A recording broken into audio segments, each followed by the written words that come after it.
Good morning, I'm Clinton Griffiths. Food animal producers will soon get to know their veterinarians a whole lot better. In less than a month, feeds containing certain antibiotics will no longer be available to everyone. Instead, you'll need the approval of your DVM. With more information about the upcoming change, here's Oklahoma State University's Lyndall Stout.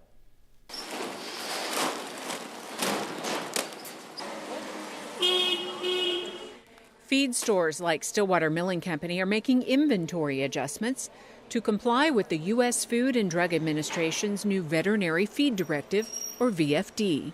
Being organized is important because there are some major requirements as far as record keeping, not only for our stores, but for veterinarians and for producers as well. On January 1st, 2017, buying certain feed and water-soluble products with antibiotics will require paperwork signed by licensed veterinarians.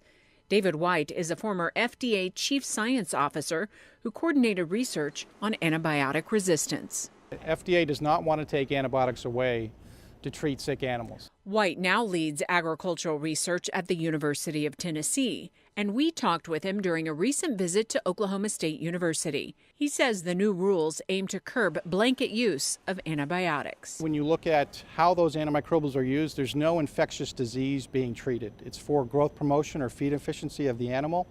So in a way, if you look at antimicrobial stewardship, they're not being used to treat disease.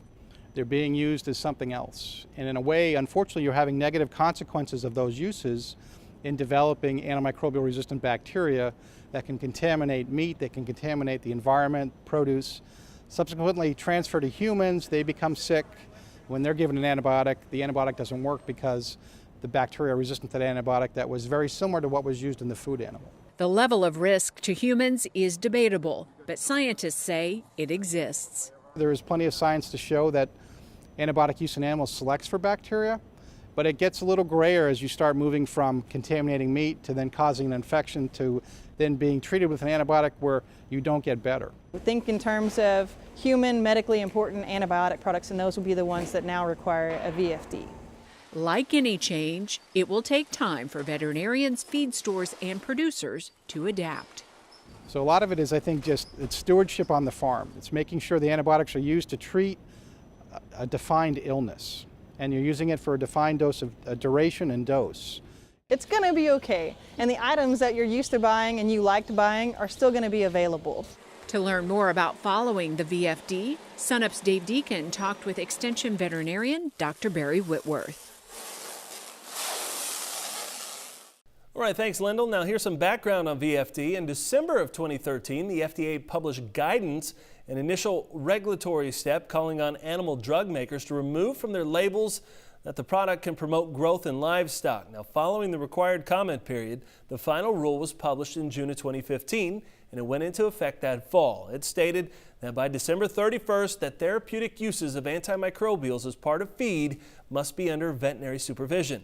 The National Pork Producers Council says the VFD is still not a surefire way to prevent the spread of superbugs and to combat resistance.